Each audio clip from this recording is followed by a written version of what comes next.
Hello बच्चों, तो start करते हैं अगला अपना टॉपिक ऑप्टिकल आइसोमेरिज्म। मैंने स्टीरियो में आपको ज्योमेट्रिकल करा दिया, अब ऑप्टिकल पे हम चल रहे हैं। बहुत ध्यान से देखना, बहुत इंपॉर्टेंट है। डायरेक्ट क्वेश्चन एग्जाम में आता है, बहुत इजी क्वेश्चन आता है, आप आराम से कर लोगे। ऑप्टिकल आइसोमेरिज्म का फिनोमिना कैसे ऑब्जर्व करते हैं अपन, एक पोलरीमीटर एक्सपेरिमेंट जिसको बोलते हैं, वो हम समझ रहे हैं। ध्यान से देखना जरा, पोलरीमीटर एक्सपेरिमेंट। इस एक्सपेरिमेंट में क्या होता है, अपने पास ऑर्डिनरी लाइट होती है। ऑर्डिनरी लाइट मतलब जो हर डायरेक्शन में जाती है। जैसे इस तरीके से हम दिखाते हैं कि ये हर डायरेक्शन में जा रही है, इसको हम क्या बोलेंगे, ऑर्डिनरी लाइट। किसी भी लाइट सोर्स से जो आती है वो ऑर्डिनरी लाइट है। इसको हम पास कराते हैं किससे, निकोल प्रिज्म से, जिसमें CaCO3 मटेरियल यूज करते हैं अपन। तो अपने पास ये निकोल प्रिज्म है। क्या है, निकोल प्रिज्म, CaCO3 मटेरियल इसमें यूज करते हैं। जब मैं इसको निकोल प्रिज्म से पास कराऊंगा तो जो मेरे पास लाइट आती है वो हो जाती है PPL।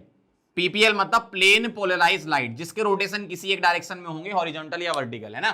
तो हम बोलते हैं कि ये क्या बन गई, PPL। मतलब PPL का फुल फॉर्म है प्लेन पोलराइज्ड लाइट। अब ये जो PPL है इसको पास कराते हैं ऑर्गेनिक कंपाउंड से, ठीक है। इसको पास कराते हैं किससे, ऑर्गेनिक कंपाउंड से। तो दो कंडीशन हो सकती हैं। क्या, अगर ये PPL घूमे या ना घूमे, दो कंडीशन हो सकती है ना। अगर PPL घूमती है, ठीक है, if plane polarised light rotates. अब ये रोटेट में भी दो हो सकते हैं कि ये क्लॉकवाइज घूमे या एंटी क्लॉकवाइज, या ना घूमे। If PPL does not rotate, अगर ये ऑर्गेनिक कंपाउंड PPL को नहीं घुमा पाता है तो हम बोलते हैं compound is optically inactive. Optically inactive, जिसको मैं लिखूंगा ऑप्टिकली इनएक्टिव, ठीक है, OIA, ऑप्टिकली इनएक्टिव, ऐसे पढ़ना आप। अगर PPL घूमे तो इसकी दो कंडीशन है कि क्लॉकवाइज घूमे या एंटी क्लॉकवाइज घूमे, ठीक। अगर PPL घूमती है तो हम ये बोलते हैं क्या, compound is optically active. Compound optically active होगा। अब क्लॉकवाइज घूमे या एंटी क्लॉकवाइज, क्लॉकवाइज घूमती है तो हम बोलते हैं कंपाउंड को डेक्स्ट्रो रोटेटरी, जिसके लिए हम साइन यूज करते हैं प्लस, पॉजिटिव, ठीक है।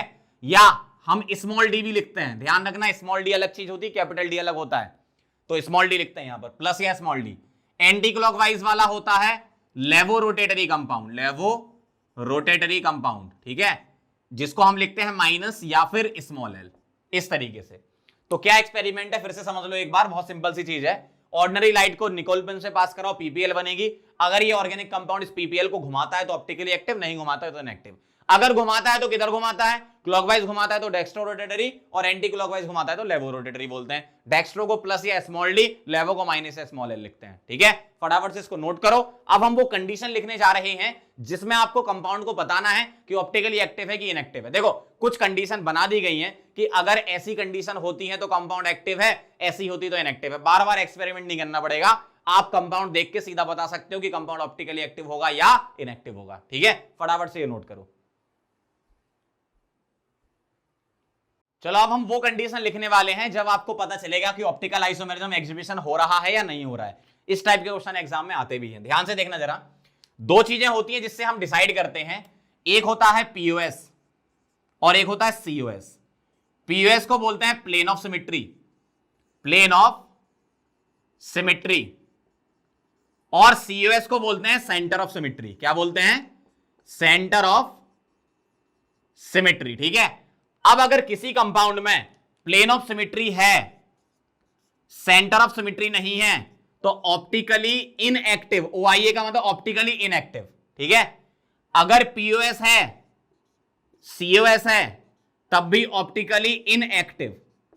अगर POS नहीं है, COS है, तो भी ऑप्टिकली इनएक्टिव।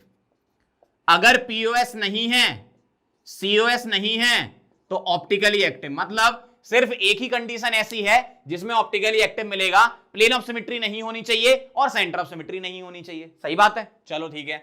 अब मैं समझाता हूं आपको पीओएस और सीओएस क्या होती हैं। जैसे पहले पीओएस के बारे में हम समझ लेते हैं, क्योंकि पीओएस बहुत सारे आपको क्वेश्चन में देख सकते हो, आप आसानी से देखा भी जाता है पीओएस। ठीक है, बहुत ध्यान से देखना। पीओएस का मतलब क्या है, आप ऐसा प्लेन लो कि मॉलिक्यूल दो इक्वल हाफ में डिवाइड हो जाए।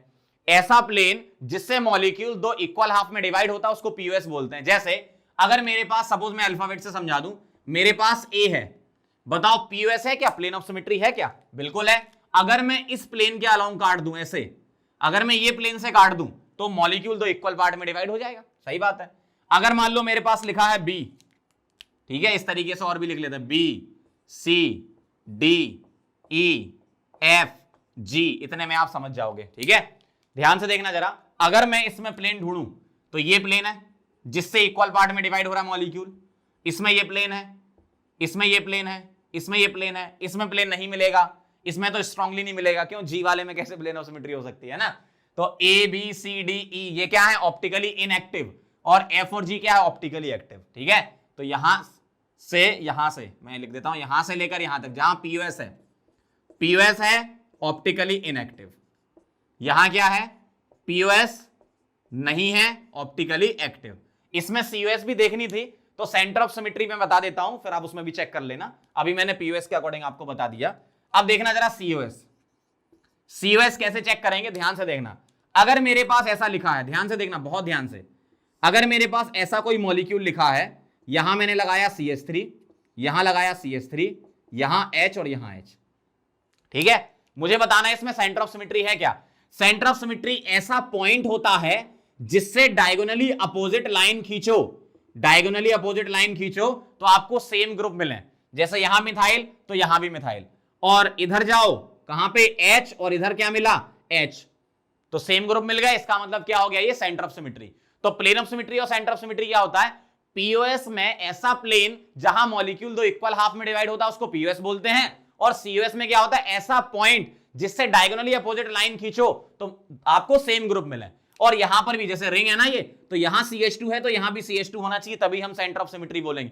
पूरा सिमेट्री होना चाहिए, ऐसा नहीं अगर मैंने यहां मान लो कर दिया NH, अब बताओ सेंटर ऑफ सिमेट्री हो जाएगी क्या, नहीं होगी। क्यों? ऊपर CH2 नीचे NH आ गया। तो ध्यान रखना, आपको पूरी की पूरी सिमेट्री चाहिए। ऐसा नहीं कि यहां दो ग्रुप सेम मिल गए और रिंग में एक CH2 और एक NH लगा तब भी आप बोल दो। ऊपर भी CH2 है, यहां भी CH2 है, तभी हम बोलेंगे कि इसमें सेंटर ऑफ सिमेट्री है, मतलब ये ऑप्टिकली इनएक्टिव है। इसमें क्या, इसमें प्लेन ऑफ सिमेट्री है, बिल्कुल है। कैसे?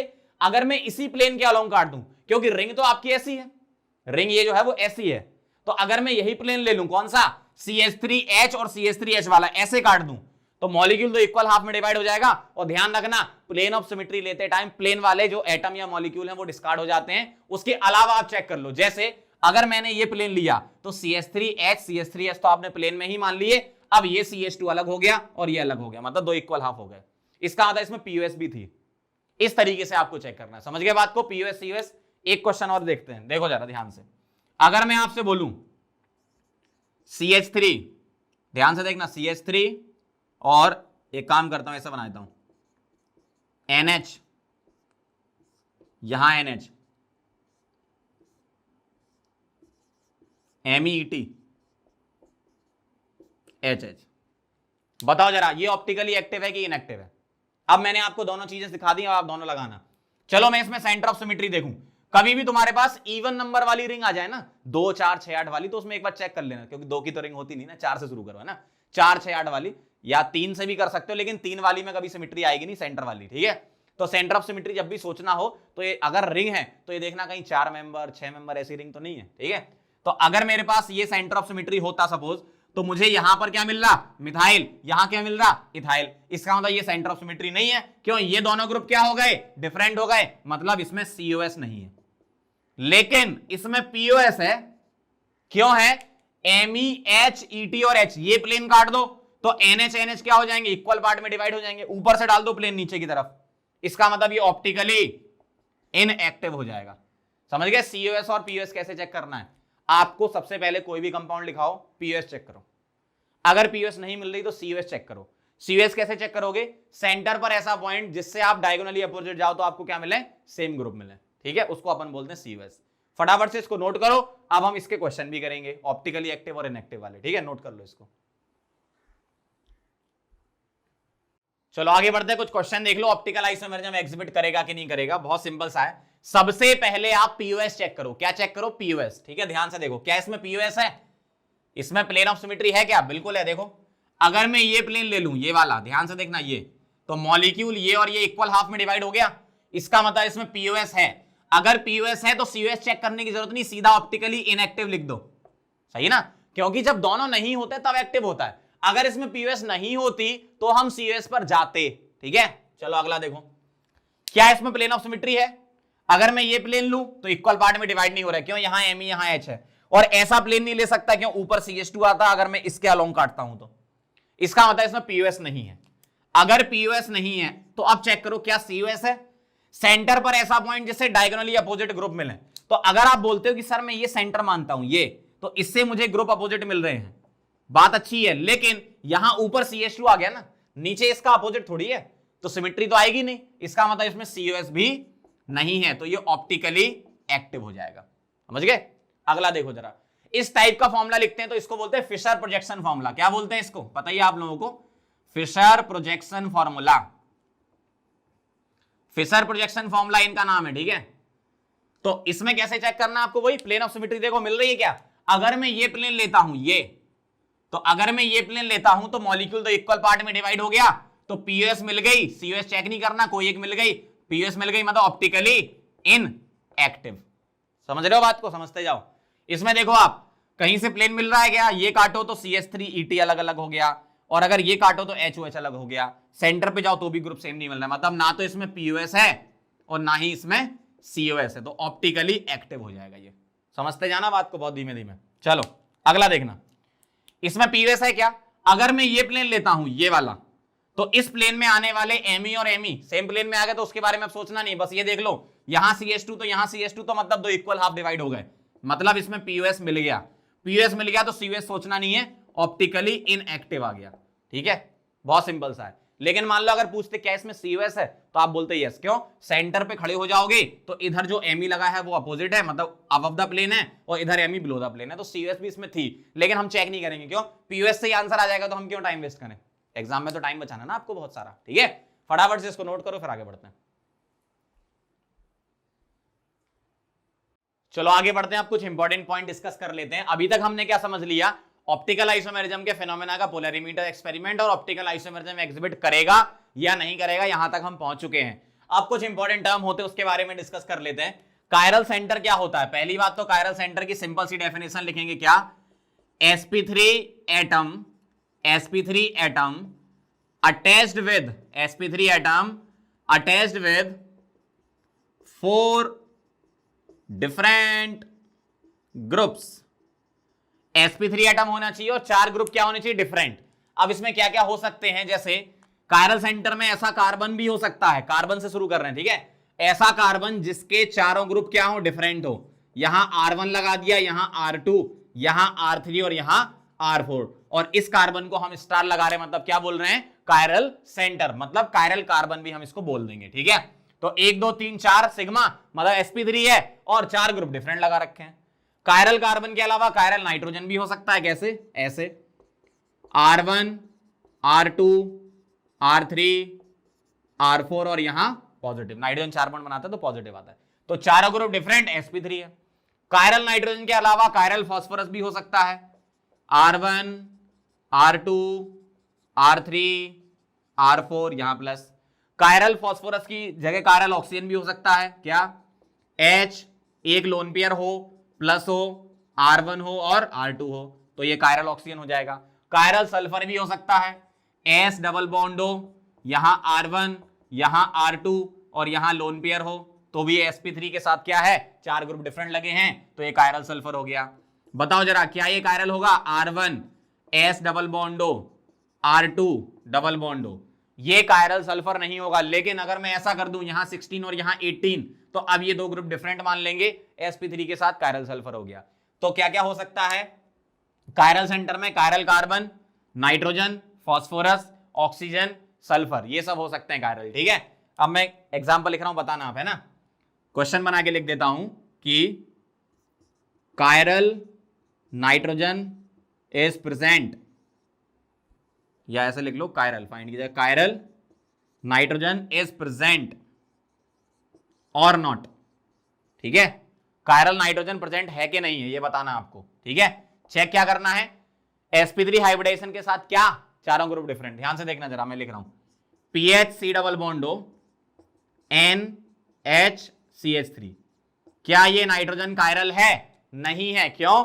क्योंकि इसका लोन पेयर रेजोनेंस में है और रेजोनेंस में होने की वजह से ये sp2 है, तो ये कायरल नाइट्रोजन नहीं है इसमें। अगला देखना जरा, क्या ये कायरल नाइट्रोजन है? ध्यान से देखना जरा, क्या ये कायरल नाइट्रोजन है ये वाला? तो आप बोल दोगे यस। क्यों? आप बोलोगे सर यहां तो रेजोनेंस है, लोन पे सिंगल डबल। नहीं नहीं नहीं, ये ब्रिज हेड पोजीशन आ गई, ब्रिज हेड आ गई मतलब ये लोन पे रेजोनेंस नहीं करेगा, मतलब ये sp3 हो जाएगा, मींस ये कायरल नाइट्रोजन है।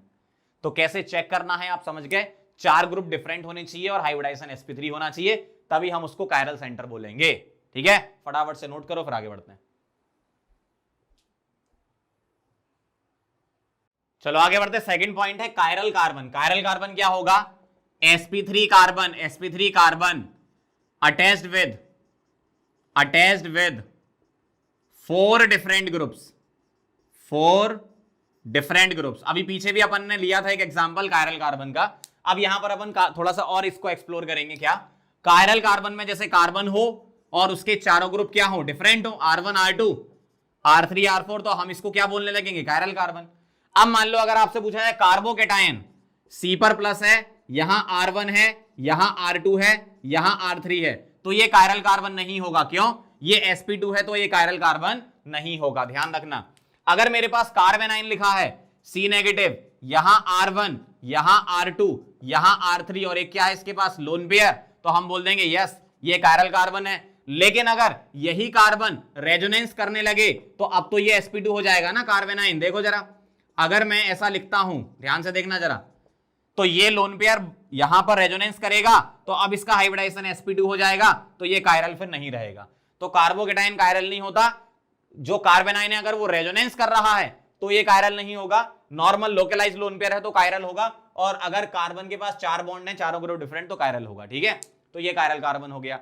अगला स्टीरियो सेंटर। स्टीरियो सेंटर क्या होता है, stereo centre Sc is equal to Gi plus chiral centre, Gi plus chiral centre, ये होता है क्या, स्टीरियो सेंटर। और Gi के लिए हम लेते हैं 2 पर Gi एग्जिबिशन, 2 पर Gi एग्जिबिशन। ये आपको एग्जांपल से समझ में आएगा, तो जरा ध्यान देना थोड़ी देर के लिए, बस एग्जांपल समझ लो कैसा। जैसे मान लो मेरे पास ऐसा लिखा है, इस तरीके से एक एग्जांपल मैंने ले लिया, ये लिखा है और यहां मैंने लगा दिया डबल और इस तरीके से दे दिया आपको।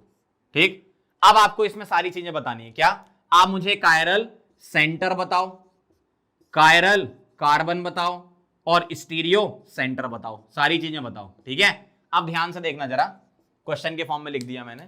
क्या ये कार्बन कायरल है? बिल्कुल है, क्योंकि चारों ग्रुप डिफरेंट है। कैसे, एक H एक Me, और इधर जाओगे CH2, लेकिन इधर जाओगे तो C डबल वाला मिल गया आपको, carbon double bond carbon.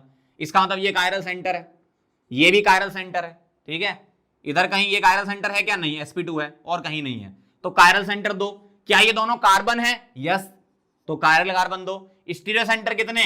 Chiral centre ये ले लिए मैंने, और Gi एग्जिबिशन देख लो कहां हो रहा है, डबल बॉन्ड के अंदर, रिंग के अंदर, 6 मेंबर रिंग के अंदर डबल बॉन्ड, 6 मेंबर रिंग के अंदर डबल बॉन्ड एग्जिबिट नहीं करता।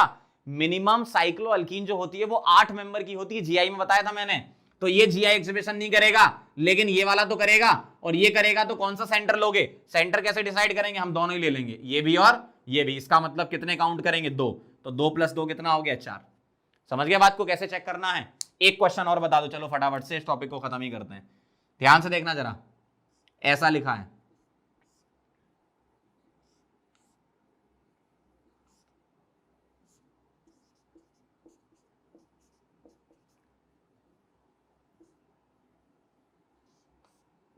चलो बताओ इसमें यही सारी चीजें।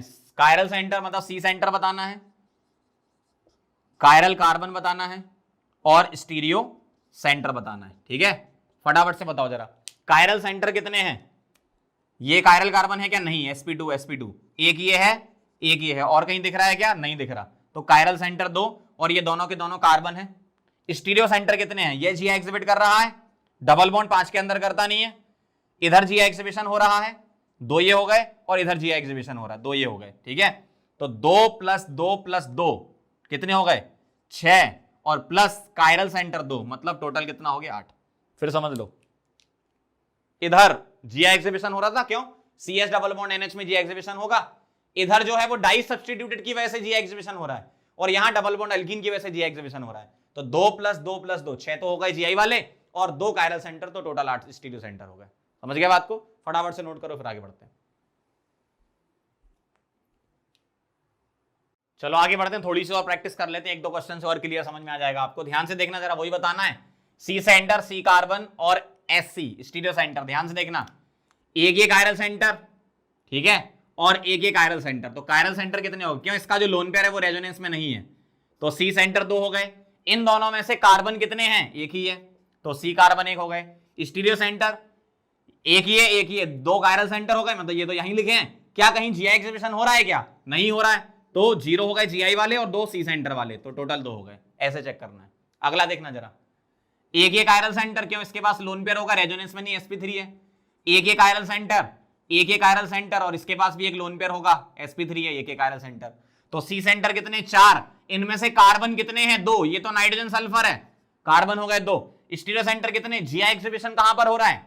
पहले तो मैं क्या करूं, सी सेंटर 4 लिख देता हूं। जीआई बताओ कहां पे एग्जिबिट हो रहा है? इस जगह एग्जिबिट हो रहा है, डाई सब्स्टिट्यूटेड वाले केस में, ये डाई सब्स्टिट्यूटेड में, तो 2 हो गए इसके, तो टोटल कितना हो गया? 6। समझ गए बात को? 2 इंपॉर्टेंट पॉइंट लिखेंगे, क्या?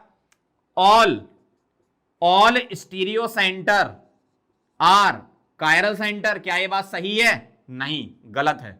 क्यों? स्टीरियो सेंटर में जीआई वाले भी तो होते हैं, और जीआई वाले कायरल सेंटर थोड़ी होते हैं। But all C centre are stereo centre, ये सही है, क्योंकि कायरल सेंटर में तो स्टीरियो सेंटर आता ही है ना। देखो, stereo centre is equal to GI plus C centre, तो सारे सी सेंटर क्या है? स्टीरियो सेंटर तो है ही ना, लेकिन सारे स्टीरियो सेंटर सी सेंटर थोड़ी है, ये जीआई वाले भी तो आ गए इसमें। समझ गए बात को? तो फटाफट से नोट करो, फिर आगे बढ़ते हैं। तो जैसा कि हमने chiral centre, chiral carbon, stereo centre समझ लिया, एक और लास्ट बचा है स्यूडो कायरल सेंटर, पीएससी इसको बोलते हैं। स्यूडो कायरल सेंटर की डेफिनेशन क्या है? इसमें आपको 2 पॉइंट ध्यान रखने पड़ेंगे। पहला पॉइंट ये है कि sp3 carbon should attached with 2 different groups,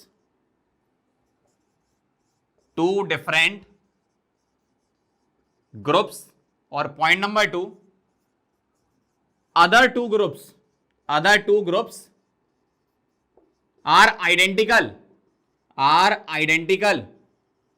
but exhibit GI या फिर OI। जैसे अगर मैं आपको एग्जांपल से समझाऊं, ध्यान से देखना जरा, CH3 CHOH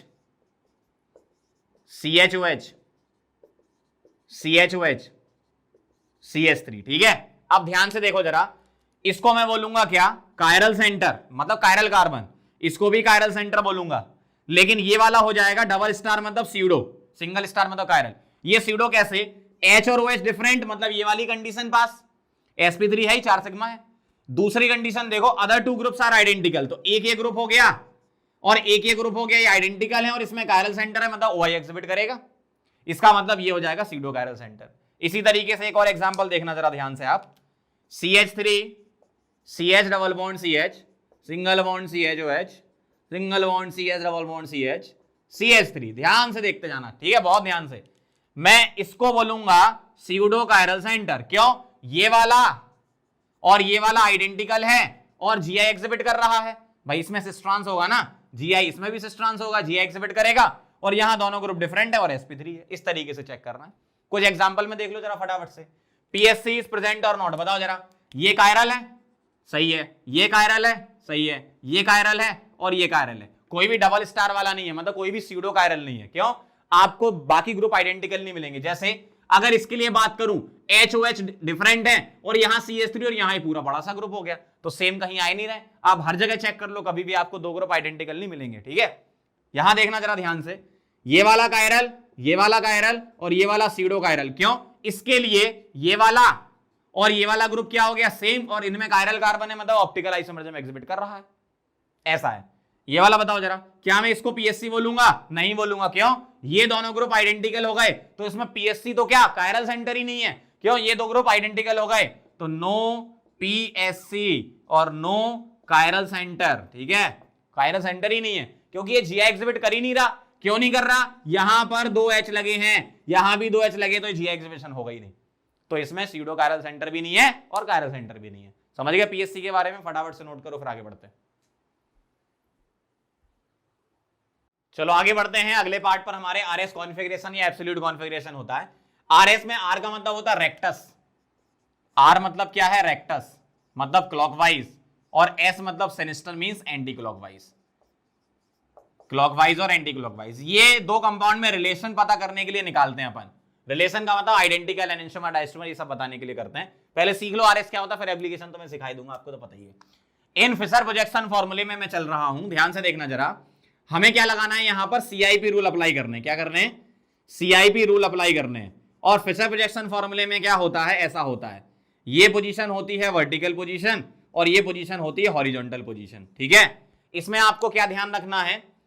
2 पॉइंट ध्यान रखना है। पहला पॉइंट ये है कि जब आप प्रायोरिटी सिलेक्ट करोगे सीआईपी रूल से, तो नंबर 4 जहां पर आएगा, नंबर 4 इज ऑन वर्टिकल, तो आर अगर आएगा तो उसको हम आर रहने देंगे, एस आएगा तो एस ही रहने देंगे। लेकिन अगर number 4 is on horizontal position, horizontal position, तो हम क्या बोलेंगे?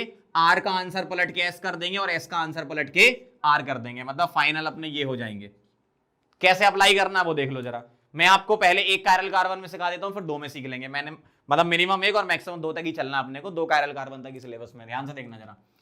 आरएस पता करना है, क्वेश्चन में लिख रहा हूं क्या, फाइंड आरएस। ठीक है, आरएस आपको पता करना है, आर है कि एस है। ध्यान से देखो जरा, अगर मैं ऐसा लिखता हूं, इधर CH3, इधर OH, इधर H और इधर लिखा दिया मैंने NH2, तो ये कायरल कार्बन हो गया। तो इस कायरल कार्बन के अराउंड मुझे आरएस निकालना है। क्या करोगे? सीआईपी रूल लगाओगे। कैसे लगाओगे? ध्यान से देखो, इस कार्बन से चारों डायरेक्शन में जाओ, पहला पहला एटम ढूंढो, सीआईपी रूल लगाना है जो हमने जेडी में सीखा था।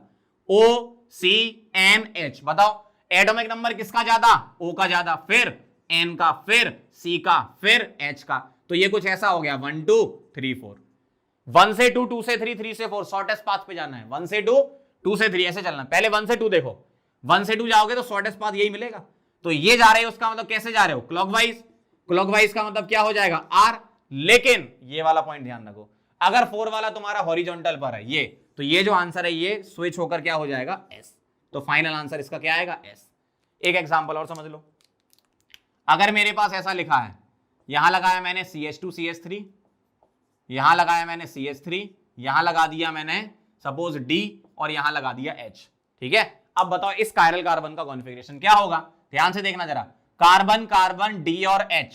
ठीक है, अब इस कार्बन के बाद कार्बन है, इधर कार्बन के बाद हाइड्रोजन है, 1 ये 2 हो जाएगा, D और H में आइसोटोप लग जाएगा, ये 3 और ये 4, तो ये कुछ ऐसा दिखेगा 1 2 3 4।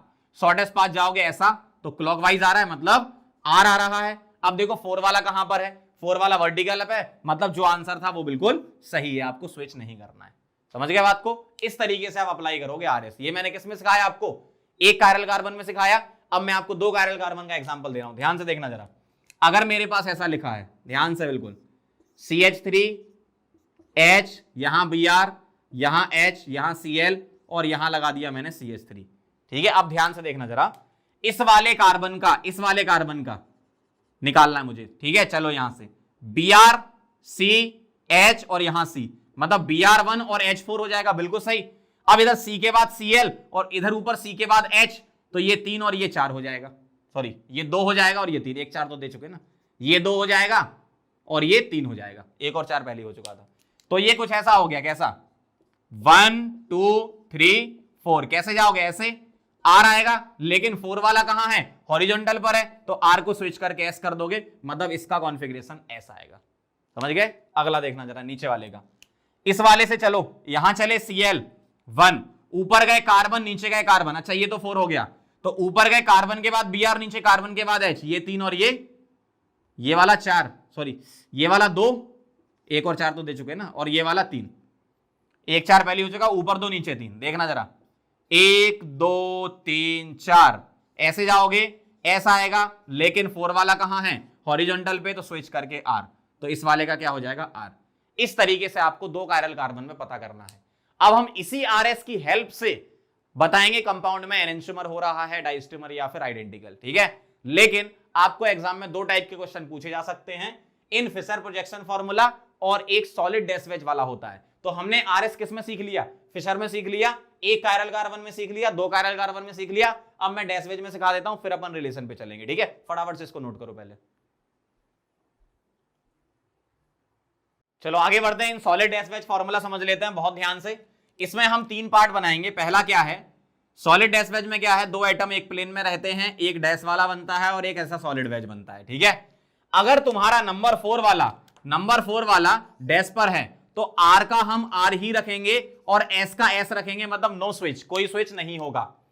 सेकंड पार्ट क्या है, सेकंड पार्ट में ये है कि अगर तुम्हारा 4 नंबर वाला सॉलिड वाले पर आ रहा है, इस वाले पर आ रहा है क्या 4 नंबर वाला, तो R का हम S कर देंगे और S का हम R कर देंगे, ठीक। दूसरा केस।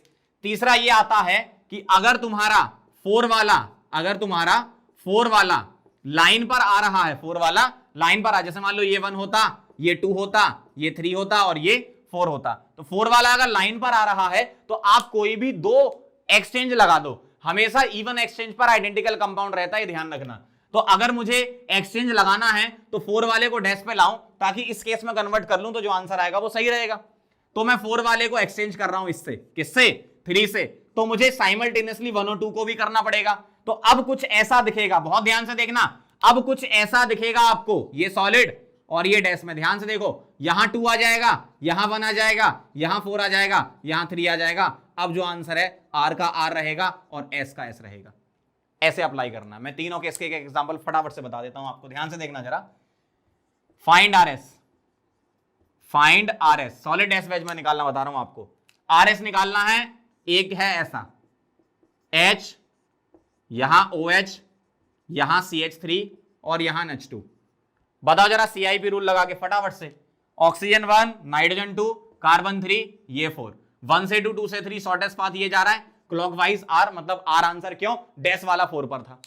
दूसरा देखना जरा, अगर मेरे पास ऐसा लिखा होता, यहां होता मेरे पास क्या OH, ध्यान से, डार्क में H, यहां CH3 और यहां NH2, ठीक है।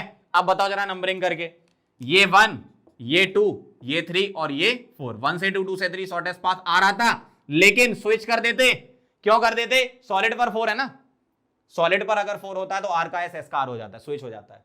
तीसरा केस देखना जरा, लाइन वाला, अगर मेरे पास ऐसा होता, कैसा, यहां H होता, यहां CH3 होता, इधर NH2 होता और इधर OH होता, तो मैं क्या करता, लाइन वाले पर 4 आ रहा है ना, H लाइन पे आ रहा है, तो मैं इसको एक्सचेंज करता, तो एक एक्सचेंज हो गया, और इसको एक्सचेंज करता तो मेरे पास इवन एक्सचेंज, मतलब जो अब जो बना रहा हूं वो उसका आइडेंटिकल ही है, मतलब कॉन्फ़िगरेशन भी सेम रहेगा। तो यहां क्या आ गया CH3, यहां क्या आ गया NH2, यहां आ गया OH और यहां आ गया H। समझ गए बात को, देखो ध्यान से। अब मैं निकाल लूं इसका RS, क्या 1 2 3 4, क्या आ रहा है इसका R, मतलब आंसर सही है क्योंकि 4 वाला डैश पर। समझ गए बात को, क्या करना है। सॉलिड में और फिशर में आपको पता होना चाहिए RS निकालना, क्योंकि अगर अच्छा क्वेश्चन बनेगा तो दोनों मिक्स करके पूछ लेंगे। एक में आपको RS दे रखा होगा, एक में आपको फिशर दे रखा होगा, दूसरे में डैश वेज पूछेंगे रिलेशन बताओ, तो उसके लिए हम RS सीख रहे हैं।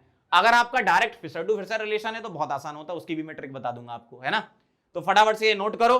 अब हम चलेंगे किस पर, कायरल कार्बन अगर 1 हो और कायरल कार्बन अगर 2 हो तो क्या क्या रिलेशन होते हैं, और यही वाला क्वेश्चन सबसे ज्यादा इंपॉर्टेंट होता है ऑप्टिकल आइसोमेरिज्म में। नोट करो पहले से। चलो आगे बढ़ते हैं। इस वाले पार्ट का सबसे इंपॉर्टेंट पोर्शन है ये, आपको रिलेशन बताना है कंपाउंड के बीच में, अगर एक कायरल कार्बन हो या 2 कायरल कार्बन हो, बस यहां तक अपन समझेंगे।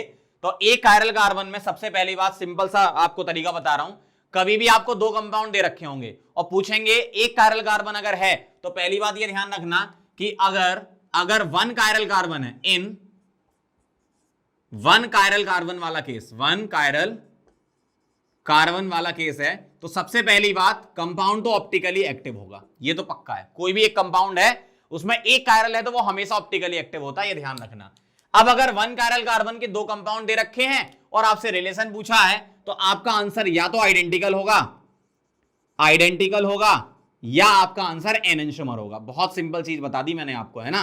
तो चार ऑप्शन में से दो तो ऐसी काट दिया आपने, आइडेंटिकल या फिर होमोमर लिखा होगा, बात बराबर ही है ना। तो या तो होमोमर आइडेंटिकल होगा या फिर एनेंटियोमर, दो में से एक होगा। होमोमर या आइडेंटिकल कैसे चेक करोगे? दो सेम कंपाउंड दे दें, या अगर आपको आरएस से चेक करना है तो पहले कंपाउंड में अगर आर आया तो दूसरे कंपाउंड में भी क्या आना चाहिए? आर आना चाहिए, या पहले में एस आया तो दूसरे में भी एस कॉन्फ़िगरेशन आ जाए। बहुत सिंपल। एनेंटियोमर कैसे पता करोगे?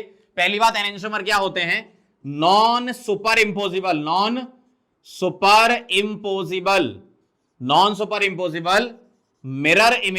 मिरर इमेजेस, इसको हम क्या बोलते हैं? एनेंटियोमर बोलते हैं। जैसे अगर मान लो मैं आपके सामने लिखता हूं, एक अल्फाबेट से समझा रहा हूं, पी, चलो बताओ मिरर में कैसा दिखेगा? मिरर में ऐसा दिखेगा, ये क्यू जैसा।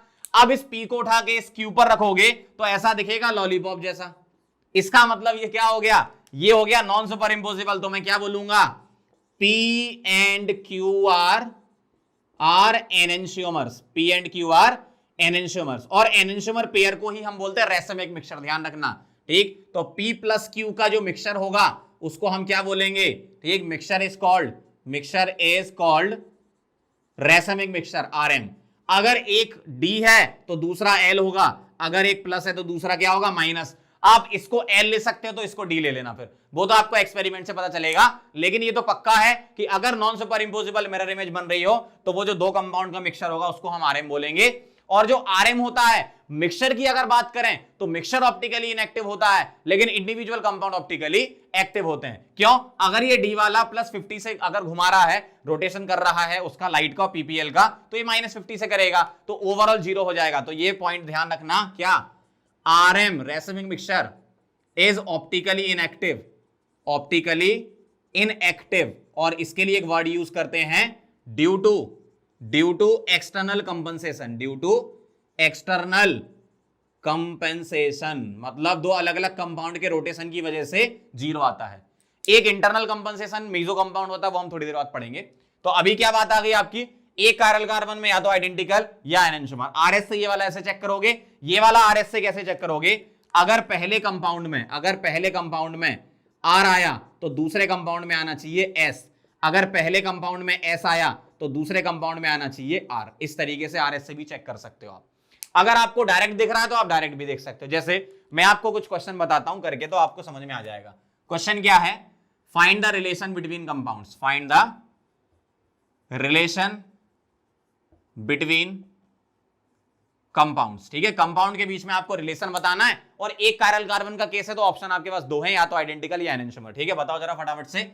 अगर मेरे पास ऐसा लिखा है CH3HOH और यहां Br, एक ये है फर्स्ट, और एक लिख दिया मैंने CH3OH और Br, ये क्या है? सेकंड। बताओ ये दोनों आपस में क्या है? ये आपको साफ साफ दिख रहे हैं क्या? कि अगर मैं यहां से मिरर लगा देता हूं तो ये क्या हो गया? मिरर इमेज हो गई। और इसको उठा के इस पे रखो तो सुपर इंपोज नहीं हो रहा है। इसका मतलब मैं बोल दूंगा क्या? 1 and 2 आर एनेंटियोमर्स।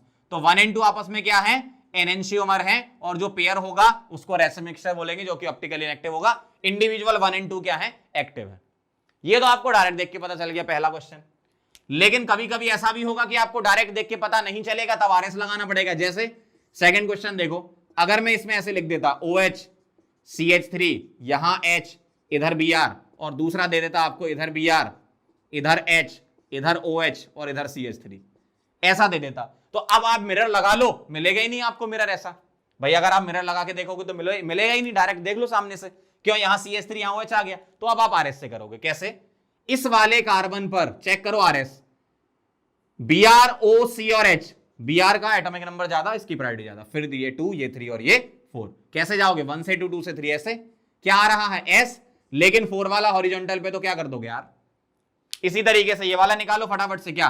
1 2 3 4, ऐसे जाओगे क्या आएगा आर, 4 वाला वर्टिकल है, कोई स्विच नहीं, तो ये आर, इसका मतलब अगर मैं इसको 1 और इसको 2 बोलता तो मैं लिखूंगा क्या 1 and 2 आर होमोमर या आइडेंटिकल, 1 and 2 आर आइडेंटिकल। इस तरीके से आप कंपाउंड में चेक करोगे। समझ गए बात को? बहुत आसान है चेक करना, बस एक बार ध्यान से देखते जाओ। अगर बहुत अच्छा क्वेश्चन पूछना होगा तो वो एक दे देंगे आपको किसमें, फिशर में, एक दे देंगे आपको किसमें, फिशर प्रोजेक्शन में, और एक दे देंगे आपको डैशवेज में। ये इसका सबसे अच्छा क्वेश्चन है। ठीक, तो आपको रिलेशन बताना होगा क्या, यहां CH3 इधर H, यहां OH और इधर Br कर रहा हूं, तो भी आप RS से करोगे। मैंने दोनों में बता रखा आपको कैसे निकालना है। देखो ये 1, ये 2, ये 3, ये 4, ऐसे जाओगे। फिशर में 4 वाला हॉरिजॉन्टल पर है, तो अभी ऐसा आ रहा था, लेकिन 4 हॉरिजॉन्टल पे तो R हो जाएगा।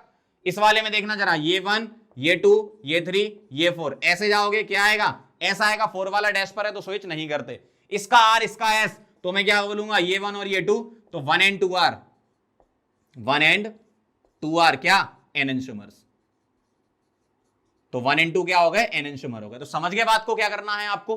ठीक, फिशर आपको फिशर प्रोजेक्शन दे दे, साफ साफ सामने से दिख रहा है, तो आपको आरएस निकालने की जरूरत नहीं है, टाइम वेस्ट करने की जरूरत नहीं है। लेकिन सामने से नहीं दिख रहा है तो आप आरएस निकालोगे, या एक फिशर और एक सॉलिड डैश दे दें तो भी आप आरएस निकालोगे।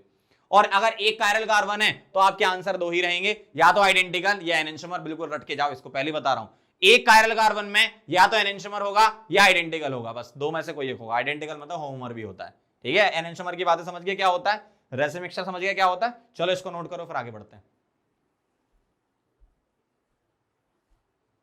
चलो तो अब हम आगे बढ़ते हैं और 2 कायरल कार्बन में समझते हैं। इन 2 कायरल कार्बन, इन 2 कायरल,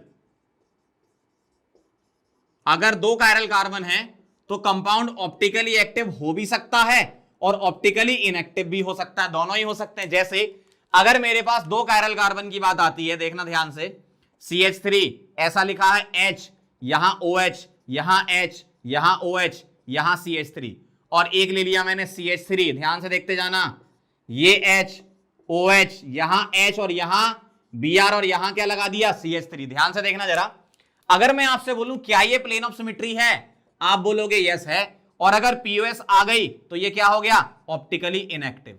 तो 2 कायरल कार्बन में ऑप्टिकली इनएक्टिव भी हो सकता है। अगर मैं इसमें पूछूं इसमें POS है क्या, नहीं है ना, ये प्लेन लोगे तो यहां OH यहां Br है, तो POS नहीं है तो ये क्या हो गया, POS नहीं है तो ये ऑप्टिकली एक्टिव हो गया।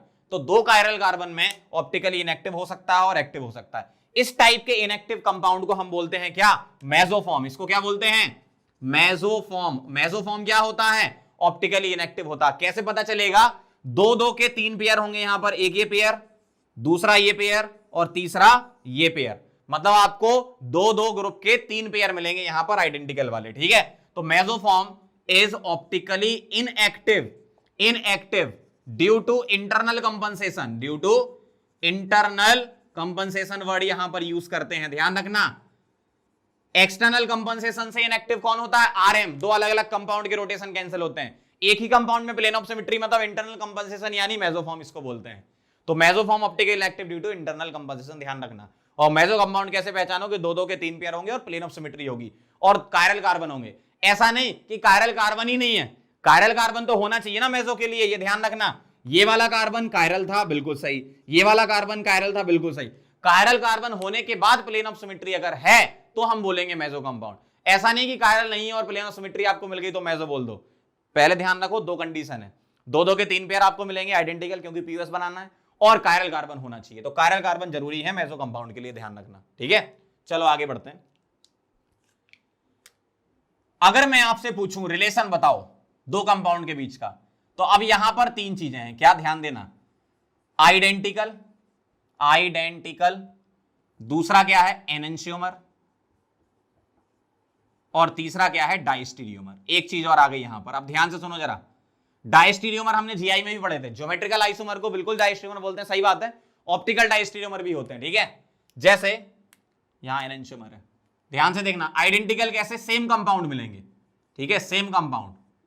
और यहां क्या मिलेगा आपको, non superimposable, non superimposable mirror image, imposable mirror image, ठीक है। और डाइस्टीरियोमर क्या है, नॉन मिरर इमेज मिलेंगे यहां पर, मिरर इमेज ही नहीं होगी, ठीक है, non mirror image, mirror image ही नहीं होगी, ठीक है। तो आइडेंटिकल एनेंटियोमर और डायस्टेरियोमर में डिफरेंस समझ में आ गया। यहां सेम कंपाउंड मिलेंगे, या कि इसको हम क्या बोल सकते हैं, होमोमर भी बोल सकते हैं, ठीक है। और एनेंटियोमर में क्या मिलेगा आपको, non superimposable mirror image मिलेगी, और डायस्टेरियोमर मिरर इमेज ही नहीं होगी, लेकिन ऑप्टिकल एक्टिव होगा, ठीक है। जैसे अगर मैं आपसे बात करूं, ध्यान से देखना, अगर आरएस के फॉर्म में बात करते हो तो आइडेंटिकल में क्या होता है, आर का आर। अच्छा, पहली बात तो ये कि ये किस में चल रहा है काम, दो कायरल कार्बन में। तो अगर यहां पहले कायरल कार्बन का आर आता है और दूसरे कंपाउंड में भी पहले कायरल कार्बन का आर आता है, ठीक है, और इसका आर और इसका आर हो जाए, मतलब लेफ्ट साइड जो पहले कार्बन में जो दो कंपाउंड, पहले कंपाउंड में जो दो कार्बन थे उनका आर आर आया और राइट साइड भी आर आर आया, तो आइडेंटिकल हो गए। एनेंटियोमर में क्या हो जाएगा, मिरर बन जाएगा, मतलब इसका कॉन्फ़िगरेशन चेंज, आर का एस, ठीक है, और आर का एस क्या हो जाए, चेंज हो जाए। यहां क्या मिलेगा, एक तो आइडेंटिकल रहे लेकिन दूसरा चेंज हो जाए, तो क्या हो जाएगा, डायस्टेरियोमर, ठीक है। और क्या हो सकता है, देखो इधर एस एस, इधर भी एस एस, यहां क्या, इधर एस एस आर आर, तो ये क्या हो जाएगा, एनेंटियोमर। और यहां एक सेम रहे और दूसरा क्या हो जाए, चेंज हो जाए, तो क्या हो जाएगा, डायस्टेरियोमर, ठीक है। इस तरीके से अब इसको अप्लाई, और भी केस हो सकते हैं यहां पर, भाई आइडेंटिकल आपको बनाना है तो आर का आर एस का एस, एक भी ये भी हो सकता है, मतलब कॉन्फ़िगरेशन चेंज नहीं हो रहे हैं, कॉन्फ़िगरेशन सेम है तो आइडेंटिकल है। अगर कॉन्फ़िगरेशन मिरर हो जा रहे हैं, आर का एस या एस का आर या एस का आर या आर का एस का आर, इस टाइप से मिरर हो जा रहे हैं तो एनेंटियोमर, और एक का चेंज हो और एक नहीं हो तो वो डायस्टेरियोमर। मैं आपको एग्जांपल से समझाता हूं, बहुत ध्यान से देखना जरा। एक एग्जांपल ले रहा हूं, CH3, यहां मैंने लगाया H, यहां OH, इधर H, इधर OH और इधर CH3, ठीक है। या एक काम करते हैं, यहां Br ले लेते हैं, यहां Br और CH3, ध्यान से देखना, CH3, इधर H, इधर OH, यहां Br, यहां H और यहां CH3। बहुत ध्यान से देखना, शॉर्ट ट्रिक भी बताऊंगा इसकी कैसे करो। CH3, OH, H, HBr, CH3, इनमें रिलेशन बताना है कि क्या रिलेशन है। आंसर अब आपके पास तीन है। क्या आंसर है, या तो आइडेंटिकल या एनेंटियोमर या डायस्टेरियोमर। ध्यान से देखो जरा, आप पहले तो डायरेक्ट चेक करो, डायरेक्ट अगर आपको कुछ मिल रहा है तो आप डायरेक्ट आंसर कर सकते हो ना, आरएस निकालने की जरूरत ही नहीं। इसको देखो, इसको देखो और इसको देखो। अच्छा, मुझे एक चीज ये दिख रही है कि इसका मिरर इमेज ये वाला है, इसका मिरर इमेज ये वाला है। क्यों, अगर मैं इधर मिरर लगाऊं तो ये मिरर इमेज हो गई, और मिरर इमेज के बाद क्या हो गया, इसको उठा के इस पे रखोगे तो नॉन सुपर इंपोसिबल। इसका मतलब मैं ये बोलूंगा कि 2 and 3 आर एनेंटियोमर। पहली बात, 2 and 3 आर एनेंटियोमर, ये तो पक्का है। क्यों, non super impossible mirror image है ना। अगर मैं यहां पर मिरर लगा देता तो आप देखो इसका मिरर इमेज ही आ रहा है और नॉन सुपर इंपोसिबल है। अब जरा ध्यान से देखो जरा, अगर मैं आपसे बोलूं इसका कॉन्फ़िगरेशन बताओ, इसका कॉन्फ़िगरेशन बताओ, तो आप निकालो मत, आप अपनी तरफ से कुछ मान लो, सही हो गलत हो अपनी तरफ से मान लो। मान लो मैंने इसका कॉन्फ़िगरेशन आर बोल दिया, तो इस वाले में भी तो ये सेम सेम ग्रुप लगे हैं, मतलब left side H right side OH में भी है, तो इसका आर होगा। और इसमें मैंने स्विच कर दिया, देखो OH यहां पर राइट था, यहां लेफ्ट हो गया, तो इसका मैंने S मान लिया। भाई अगर इनका आर माना तो उसका S, मुझे नहीं पता सही है लेकिन मैंने अपनी तरफ से मान लिया। सही बता रहा हूं, बिल्कुल सही ट्रिक है ये। इस वाले में क्या मान लू मैं, इस वाले में मान लेता हूं चलो आर है इसका, HBr वाले का, ठीक है। तो यहां क्या है, ये पलट गया तो ये क्या हो जाएगा, यहां पर S हो जाएगा। सही है ना, अगर मैंने इसको R माना तो ये S हो जाएगा, अगर इसको R माना है तो ये भी क्या हो जाएगा, R हो जाएगा। अब देखो जरा, 2 और 3 तो एनेंटियोमर हो गए थे, 1 और 2 बताओ। R का R, R का S एक सेम रहे और एक चेंज हो जाए, डायस्टेरियोमर, तो 1 and 2 आर डायस्टेरियोमर। इस तरीके से 1 and 2 आर डायस्टेरियोमर, ठीक है। या सामने से दिख रहा है मिरर इमेज तो है ही नहीं, तो आप डायरेक्ट भी कर सकते हो, मिरर इमेज है ही नहीं। 1 और 3 भी क्या हो गए, डायस्टेरियोमर।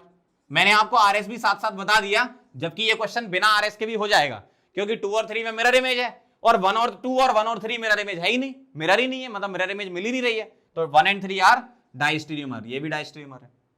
समझ गए, तो इस तरीके से आप अप्लाई करोगे क्वेश्चन में। अगर आपको डायरेक्ट मिल रहा है, मिरर इमेज मिल रही है, नॉन सुपर इंपोसिबल है तो एनेंटियोमर बोल दो, मिरर इमेज नहीं मिल रही है तो सीधे डायस्टेरियोमर बोल दो।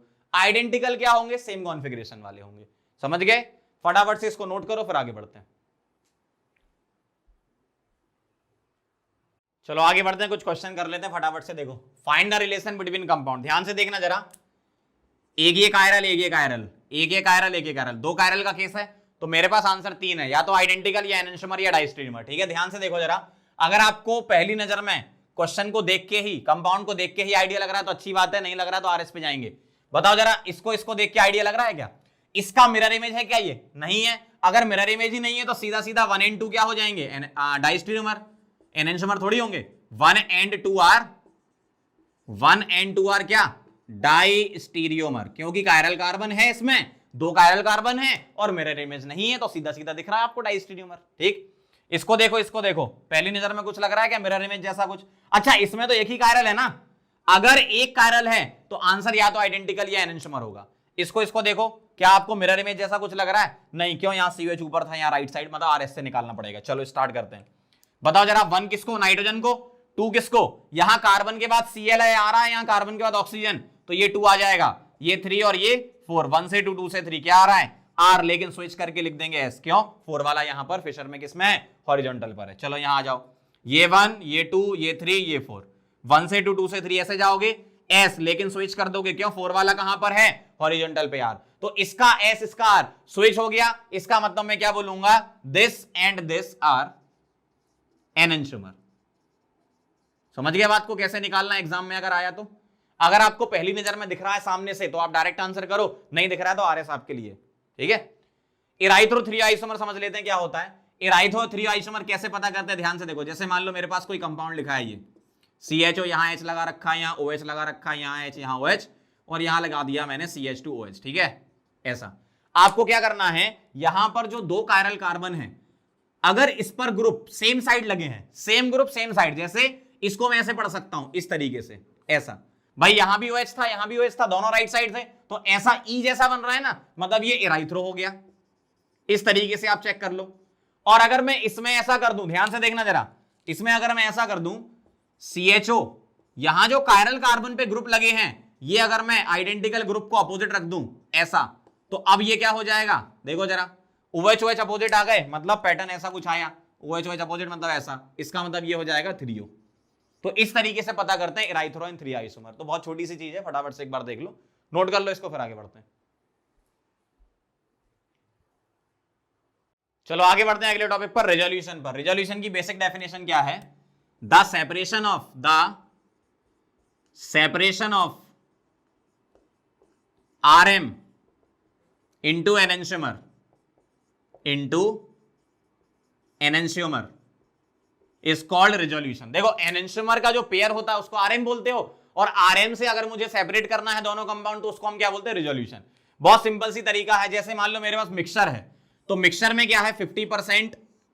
50% D, या फिर मैं R मान लेता हूं, और 50% मेरे पास L या S है। ये मेरे पास मिक्सचर है, तो इस मिक्सचर को मुझे क्या करना है? सेपरेट। तो हम डायरेक्ट फिजिकल प्रॉपर्टी के अकॉर्डिंग सेपरेट नहीं कर सकते। क्यों? क्योंकि एनेंटियोमर की फिजिकल प्रॉपर्टी सेम होती है। हम इसको पहले कन्वर्ट करते हैं डाइस्टेरियोमर में, और फिर उसको अपन फिजिकल मेथड से सेपरेट कर लेते हैं, क्योंकि डाइस्टेरियोमर्स की फिजिकल प्रॉपर्टी डिफरेंट होती है, एनेंटियोमर की सेम होती है। तो पहले इसको डाइस्टेरियोमर मिक्सचर में कन्वर्ट करो और फिर उसको सेपरेट करो। जैसे अगर मान लो मैं इसकी रिएक्शन करा दूं किसी ऑप्टिकल एक्टिव रिएजेंट के साथ, ऑप्टिकल एक्टिव रिएजेंट के साथ, ठीक है, और मैंने मान लिया उसमें उसका कॉन्फ़िगरेशन R है, तो यहां जो दोनों कंपाउंड हैं जब वो इससे मिलेंगे तो RR और SR के दो कंपाउंड बन जाएंगे। तो RR का एक बनेगा प्लस S के साथ R का एक मिक्सचर बनेगा, और ये दोनों आपस में क्या हो गए? ये और ये आपस में क्या हो गए? ये हो गए आपस में डाइस्टेरियोमर। तो होगा क्या, जब मेरे पास मिक्सचर में क्या था? R और S था, उसमें मैंने ऑप्टिकल एक्टिव रिएजेंट डाला तो रिएक्शन हुई, तो RR और SR ये दो बन गए और आपस में डाइस्टेरियोमर हैं। अब इनको हम फिजिकल मेथड से सेपरेट कर सकते हैं, तो मुझे RR अलग मिल जाएगा, SR अलग मिल जाएगा, और फिर हम क्या करेंगे? सेपरेशन कर देंगे रिएजेंट का, मतलब रिएजेंट से क्या कर देंगे? इसका सेपरेशन कर देंगे, तो R आपको अलग मिल जाएगा और S आपको अलग मिल जाएगा। इस तरीके से होता है, ज्यादा डिटेल में जाने की जरूरत नहीं है, आप सिर्फ डेफिनेशन ध्यान रखना। मैंने थोड़ा समझाने की कोशिश की, अगर समझ आया तो अच्छी बात है, नहीं आया तो बस डेफिनेशन ध्यान रखना। आगे चलते हैं डीएल कॉन्फ़िगरेशन पर। रिलेटिव कॉन्फ़िगरेशन होता है डीएल। डीएल कॉन्फ़िगरेशन किसके लिए अपन अप्लाई करते हैं? यूजुअली कार्बोहाइड्रेट के लिए अप्लाई करते हैं। जैसे मान लो मेरे पास ग्लिसरॉल्डिहाइड है, CHO, HOH और CH2OH। आप अमीनो एसिड में भी इसको अप्लाई करते हो, कार्बोहाइड्रेट में यूजुअली अपन देखते हैं। क्या करना है? अगर एक कायरल कार्बन है तो आपको यह देखना है कि OH अगर राइट है, OH कहां है, राइट है, तो हो जाएगा D, और OH अगर लेफ्ट है तो हो जाएगा L। ऐसा होता है अगर एक कायरल कार्बन हो, ठीक है। OH अगर राइट है तो D, OH लेफ्ट है तो L। और ये ध्यान रखना, कैपिटल D और स्मॉल d दोनों में कोई रिलेशन नहीं है, कैपिटल L स्मॉल l दोनों में कोई रिलेशन नहीं है। ये सिर्फ कॉन्फ़िगरेशन है फैमिली डिफाइन करने के लिए, और वो जो D और L थे वो एक्सपेरिमेंटल होते थे, ये स्मॉल d और स्मॉल l, या प्लस और माइनस भी हम लिख सकते हैं इसे, है ना। अगर मेरे पास एक कायरल है तो OH right D, OH left L, सही है। अगर एक से ज्यादा कायरल हैं, मान लो ऐसा लिखा होता, अगर एक से ज्यादा कायरल होते, ऐसा लिखा होता, तो मैं इसको क्या बोलता, ये किससे डिसाइड होता, अगर एक से ज्यादा कायरल कार्बन है तो D और L डिसाइड होता है लास्ट कायरल कार्बन से। लास्ट कायरल कार्बन कौन सा होगा, नीचे वाला, ये तो यहां से डिसाइड होगा। बताओ जरा, OH राइट साइड है, यस, तो ये क्या हो जाएगा D। अगर OH लेफ्ट होता तो L। तो एक कायरल है तो सीधा है, अगर एक से ज्यादा कायरल है तो लास्ट कायरल कार्बन से चेक करना है। इसी तरीके से आप अमीनो एसिड में अप्लाई कर सकते हो। जैसे मान लो मेरे पास ऐसा लिखा है COH HNH2 और यहां CH2OH, तो अगर मेरे पास NH2 राइट है, NH2 राइट है तो D, और अगर NH2 कहां है, लेफ्ट है, तो क्या हो जाएगा L। ठीक है, तो यहां NH2 क्या है, राइट है, तो हम इसको क्या बोल देंगे D। यहां OH कहां था, राइट था, तो ये क्या हो जाता है D। इस तरीके से हम DL चेक करते हैं। ठीक है, तो DL आपको फिशर में ही चेक करना आना चाहिए। बाकी अगर डिटेल में जाओगे तो डैश वेज में भी DL होता है, लेकिन उतना अपने सिलेबस में नहीं है, अपन डायरेक्ट फिशर में चेक करना आना चाहिए आपको। ठीक है, फटाफट से नोट करो, फिर आगे बढ़ते हैं। चलो आगे बढ़ते हैं अगले टॉपिक पर। अगला टॉपिक है एपीमर्स। बहुत सिंपल सी डेफिनेशन है, लिख दी मैंने पहले से ही।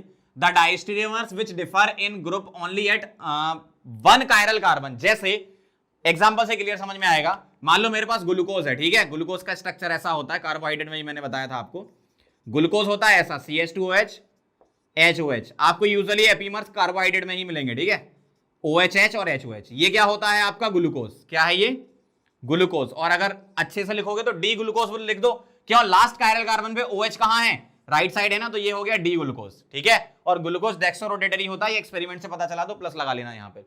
तो जो डी ग्लूकोज है, इसमें अगर मैं एक काम करूं, अगर आपके सामने ये लिखा है और ऐसा लिखा है, और आपसे पूछा गया बताओ क्या ये दोनों आपस में एपीमर हैं, ध्यान से देखना जरा, HOH HOH OHH और OHH, क्या ये दोनों आपस में एपीमर है। कैसे पता करोगे, कार्बोहाइड्रेट्स में सभी कार्बन का कॉन्फ़िगरेशन सेम होगा, सिर्फ एक कार्बन का अलग होगा। देखो यहां पर इसका इसका इसका इसका इसका इसका सेम है, बस यहां ये जो कार्बन है, कौन सा वाला, ये वाला कार्बन और ये कार्बन, ध्यान से देखो, इसका कॉन्फ़िगरेशन पलट गया, तो ये दोनों आपस में क्या होंगे। अगर मैं इसको 1 और इसको 2 लिखूंगा तो लिखूंगा 1 and 2 are epimer, 1 and 2 are epimer. इस तरीके से चेक करोगे तो एपीमर क्या होते हैं, डाइस्टेरियोमर ही होते हैं। ठीक है, और क्या रिलेशन है एपीमर, कैसे पहचानोगे, कार्बोहाइड्रेट्स में सभी कार्बन का कॉन्फ़िगरेशन सेम, सिर्फ एक जगह डिफरेंट हो जाएगा तो वैसे भी डाइस्टेरियोमर बन ही जाएंगे, क्योंकि मिरर इमेज मिलेगा नहीं, और उसको हम एपीमर बोलने लगेंगे कार्बोहाइड्रेट्स में। ठीक है,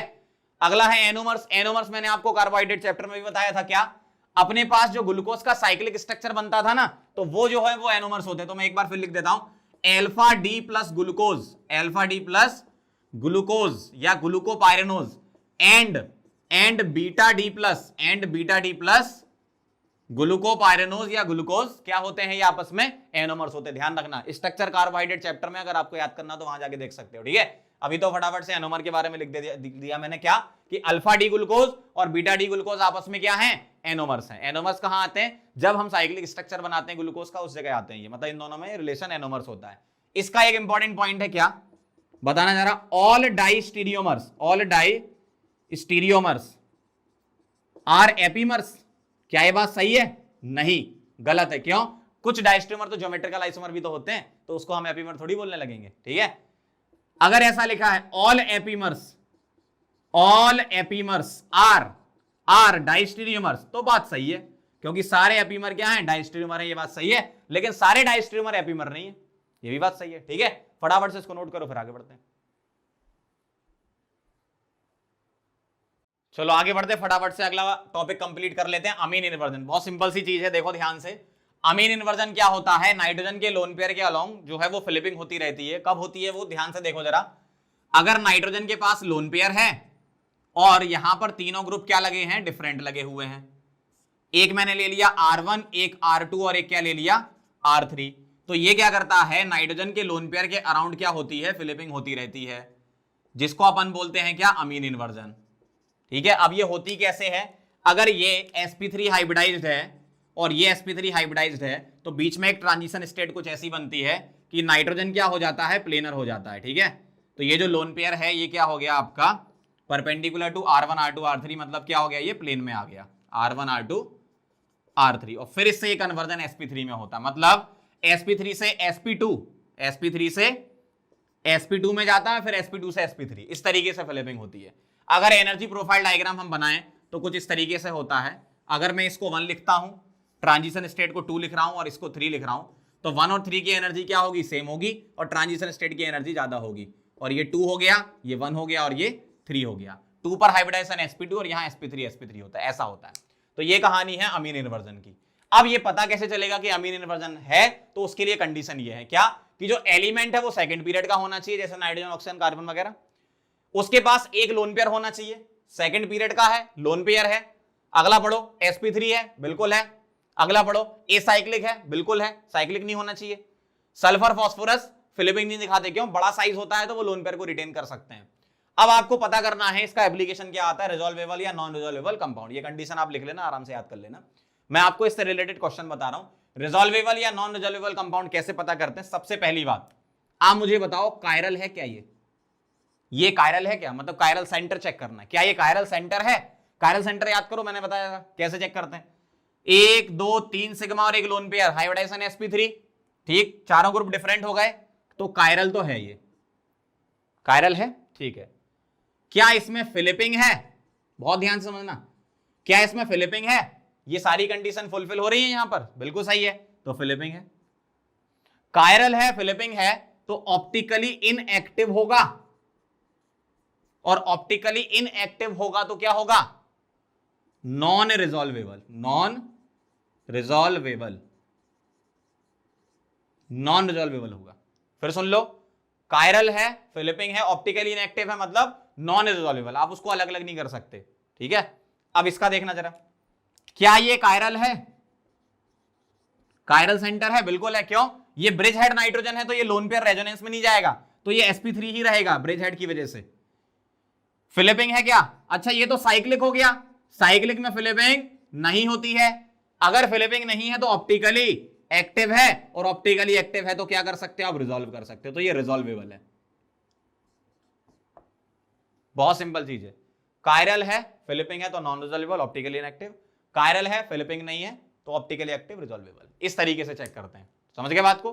फटाफट से इसको नोट करो, फिर अपन चलते हैं नंबर ऑफ OI काउंट कर लेते हैं। ठीक है, लिख लो इसको। चलो आगे बढ़ते हैं अगले टॉपिक पर। ऑप्टिकल आइसोमेरिज्म का जो काउंटिंग है, नंबर निकालने वाला, अभी थोड़ी देर बाद करेंगे। उसके पहले अपन ये समझ लेते हैं, क्यूमुलेटिव डबल बॉन्ड वाला केस, स्पाइरिन वाला केस, बाइफेनाइल, टर्फेनाइल, इन सब में ऑप्टिकल आइसोमेरिज्म एग्जिबिशन कैसे चेक करना है। हमें लगाना प्लेन ऑफ सिमेट्री और सेंटर ऑफ सिमेट्री का कॉन्सेप्ट ही है। पहले हम ये समझ लेते हैं, फिर हम नंबर ऑफ जो कैलकुलेशन है नंबर की ऑप्टिकल आइसोमेरिज्म की, वो करेंगे। तो समझो जरा क्या है क्यूमुलेटिव डबल बॉन्ड की। अगर मैं बात करूं तो आपको क्या देखना है, even number of cumulative double bond. क्या देखना है, even number of cumulative double bond अगर होंगे तो ऑप्टिकल आइसोमेरिज्म एग्जिबिट कर सकता है। बस एंड पे ग्रुप डिफरेंट होने चाहिए ताकि प्लेन ऑफ सिमेट्री ना बने। जैसे अगर मेरे पास ऐसा लिखा है C+C+C, यहां मैंने लगा दिया A, यहां लगा दिया B, और यहां मैंने लगा दिया A और यहां लगा दिया B, क्योंकि इवन नंबर के जो डबल बॉन्ड है उसमें होता क्या है, अगर ये वर्टिकल प्लेन है तो ये हॉरिजॉन्टल प्लेन होगा, इस तरीके से, मतलब दोनों प्लेन एक दूसरे के परपेंडिकुलर होंगे। अगर यहां ग्रुप आपके, यहां पर ये ग्रुप अगर आपके डिफरेंट लगे हुए हैं तो आपको क्या मिलेगा, प्लेन ऑफ सिमेट्री नहीं मिलेगी, मतलब ऑप्टिकल एक्टिव मिलेगा। क्योंकि ये ऐसा रखा है, देखो ध्यान से, ये कुछ ऐसा रखा है, ऐसा, ठीक है, ये ऐसा रखा है, इसको तुम ऐसे ले जाओगे तो A और B क्या है, डिफरेंट ग्रुप लगे हैं ना, इसका मतलब ये ऑप्टिकल आइसोमेरिज्म एग्जिबिट करेगा। तो इसमें प्लेन ऑफ सिमेट्री क्या है, नहीं है। अच्छा सेंटर ऑफ सिमेट्री चेक कर लो जरा एक बार। अगर ये दोनों अलग अलग प्लेन में हैं तो सेंटर ऑफ सिमेट्री मिल ही नहीं सकते, क्यों, डायगोनली अपोजिट मिलेंगे नहीं, क्योंकि अलग अलग प्लेन में, तो सेंटर ऑफ सिमेट्री नहीं है, इसका मतलब ऑप्टिकली एक्टिव हो जाएगा ये। सही बात है। तो ये केस हो गया क्यूमुलेटिव डबल बॉन्ड का। अगर मैं आपके सामने सेकंड केस लिखूं स्पाइरिन्स, तो स्पाइरिन में अगर आप देखोगे तो इसमें भी आपको इवन नंबर की रिंग देखनी है, ठीक है, इवन नंबर की रिंग। ऑड वाली तो तुम्हारी जीआई करती थी, इवन वाली अगर हो गई तो क्या हो जाएगा, ऑप्टिकल आइसोमेरिज्म हो सकता है उसमें। कैसे, जैसे मान लो ये लिखा है, ध्यान से देखना, ऐसा लगा है, ये इवन नंबर की रिंग लगी हुई है, 2 रिंग लगी है। अब अगर मैं यहां पर कुछ ग्रुप ऐसे लगा दूं, जैसे मान लो मैंने यहां लगा दिया CH3 और यहां लगा दिया H, ध्यान से देखना, और यहां मैंने ग्रुप लगा दिया H और यहां लगा दिया CH3, ठीक है, और यहां मैंने कार्बन की जगह ऑक्सीजन लगा दिया, ध्यान से देखना जरा, ऐसा। तो अब मुझे आप एक बात बताओ, ठीक है, यहां भी ऑक्सीजन लगा लो। अब मुझे आप एक बात बताओ, क्या ये ऑप्टिकल एक्टिव होगा या इनएक्टिव, ये कैसे चेक करेंगे? ये जो रिंग है एक दूसरे के परपेंडिकुलर है, एक दूसरे के क्या, परपेंडिकुलर। अगर मैं इस रिंग को ऐसे मानता हूं, ठीक है, तो ये वाली रिंग कैसे रखी हुई है, ऐसी रखी हुई है। तो जब आप इसको काटोगे तो ध्यान से देखो जरा, प्लेन ऑफ सिमेट्री मिलेगी नहीं, क्या ऊपर ऑक्सीजन है और यहां नीचे क्या है, कार्बन है, तो सिमेट्री नहीं मिलेगी। आप यहां से देखो या यहां से देखो, मतलब पीओएस इसमें क्या होगा, नहीं होगा, और सीओएस इसमें नहीं होगा। ना तो इसमें पीओएस है ना सीओएस है, क्योंकि अलग अलग प्लेन में है, तो ये ऑप्टिकली एक्टिव होगा। इस तरीके से आपको चेक करना है, ठीक है। अब मेरे पास आता है तीसरे नंबर पर बाइफिनाइल। बाइफिनाइल रिंग की अगर मैं बात करूं, ध्यान से देखना जरा, अगर मैं बाइफिनाइल लेता हूं तो मुझे एक चीज का ध्यान रखना है, बाइफिनाइल में क्या होता है, अगर मैं ऑर्थो पोजीशन पर बल्कि ग्रुप लगा देता हूं तो रिंग का प्लेन एक दूसरे के अलग अलग हो जाता है। बस यहां पर ग्रुप क्या चेक करने तुम्हें, अलग अलग। अगर यहां ए लगा है तो यहां कोई दूसरा बी लगा दो, यहां ए लगा है तो यहां क्या लगा दो, बी लगा दो, ताकि ये जो रिंग एक दूसरे के परपेंडिकुलर है। ये भी सेम वैसा ही है, ऑर्थो में रिपल्सन की वजह से ये बल्कि ग्रुप क्या होंगे, ए बी बी, ये सब क्या होंगे आपके, NO2 हो गया, ठीक है, मिथाइल हो गया, CH3, ये आपका क्या नाम है, SO3H हो गया, COH हो गया, ETC, इस टाइप के ग्रुप आपको मिले। हेलोजेंस में Br Cl F, ये सारे ग्रुप हो गए, Br Cl I सॉरी, ये सारे ग्रुप हो गए, बल्कि ग्रुप होने चाहिए। तो रिपल्सन की वजह से क्या होगा, ये रिंग एक दूसरे के परपेंडिकुलर हो जाएंगी, और अगर ये ग्रुप डिफरेंट लगे तो सिमेट्री कभी आएगी नहीं। और रिंग एक दूसरे के परपेंडिकुलर है तो इसमें ना तो पीयूएस है और परपेंडिकुलर है तो ना ही सीयूएस होगा, मतलब ऑप्टिकली एक्टिव हो जाएगा। बस ये चेक करना, यहां ग्रुप डिफरेंट होने चाहिए। इसी तरीके से हमारे पास टर्फिनाइल का केस होता है, जैसे अगर 3 बेंजीन लगा दी मैंने तो ग्रुप क्या होने चाहिए, ऑर्थो पर बल्कि, ताकि एक दूसरे के क्या हो, ये परपेंडिकुलर हो जाए, ठीक। जैसे मान लो मैंने यहां पर ग्रुप लगा दिए, बस ये चेक कर लो यहां पर ए और बी क्या होना चाहिए, डिफरेंट होने चाहिए ग्रुप, ठीक है, ताकि आपको सिमेट्री यहां पर ना मिले, ठीक। यहां मैं एक्स वाई लगा देता हूं, बीच वाले में सेम हो जाए कोई दिक्कत नहीं, लेकिन यहां टर्मिनल पे ग्रुप क्या होने चाहिए, मतलब टर्मिनल वाली रिंग के ऑर्थो पोजीशन पे ग्रुप डिफरेंट होना चाहिए। तो आपको ना तो कभी पीयूएस मिलेगा ना ही आपको सीयूएस मिलेगा, मतलब ऑप्टिकली एक्टिव हो जाएगा। मींस आपको चेक क्या करना है, सिमेट्री देख लो बस। अगर सिमेट्री आ रही है, प्लेन ऑफ सिमेट्री या सेंटर ऑफ सिमेट्री आ रही है तो इनएक्टिव बोल देना, नहीं तो एक्टिव बोल देना, सीधा सा केस है। बस इवन नंबर में क्या होता है, एक दूसरे के परपेंडिकुलर होती है। यहां पर इवन नंबर की रिंग हो और इवन नंबर के डबल हो, यहां 2 रिंग हो या 3 रिंग हो, आपको पीयूएस से चलना है, ठीक है, पीयूएस या सीयूएस से चलना है, ठीक है। फटाफट से इसको नोट करो, फिर आगे बढ़ते हैं।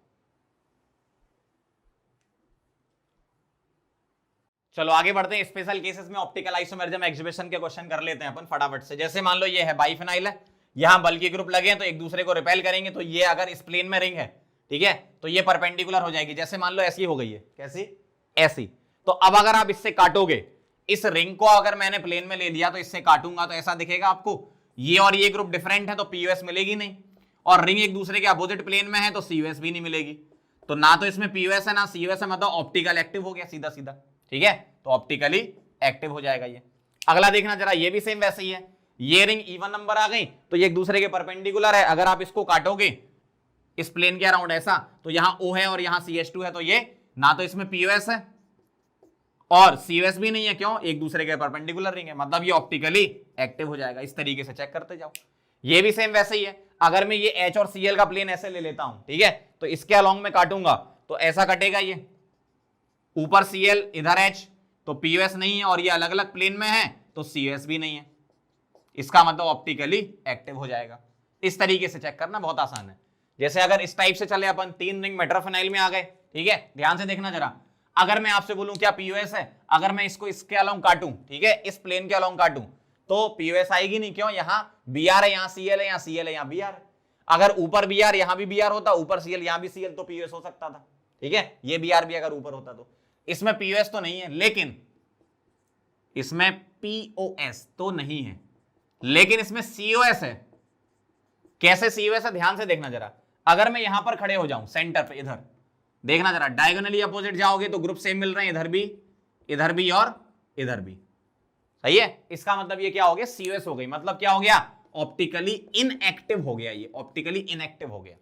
ठीक, अगला देखो जरा, ये दो रिंग इसी टाइप से हो गई जैसे ये थी, अलग अलग प्लेन में। जैसे अगर Cl और H ऐसा है, ठीक है, तो इसके अलोंग अगर मैं काटूंगा, ठीक, तो अगर मैं रिंग के अलोंग ऐसा प्लेन काटूं तो ऊपर Cl नीचे H, डिफरेंट। POS नहीं है, COS भी नहीं है, क्योंकि अलग अलग प्लेन में है ये, इसका मतलब ऑप्टिकली एक्टिव हो जाएगा। बहुत आसान है। अगला देखना जरा, एक लास्ट और देख लो। अगर मैं इसमें प्लेन ढूंढूं, क्या ये प्लेन ले सकता हूं, नहीं, NHCO यहां CONH, क्या मैं ये प्लेन ले सकता हूं, नहीं, क्यों, यहां Me और यहां H। लेकिन इसमें सेंटर ऑफ सिमिट्री है, कैसे, यहां NH मिला फिर Me मिला, यहां NH मिला फिर Me मिला, डायगोनली अपोजिट, CO के बाद H और यहां CO के बाद H, मतलब इसमें POS तो नहीं थी लेकिन COS इसमें थी, जिसकी वजह से ये क्या हो गया, ऑप्टिकली इनएक्टिव हो गया।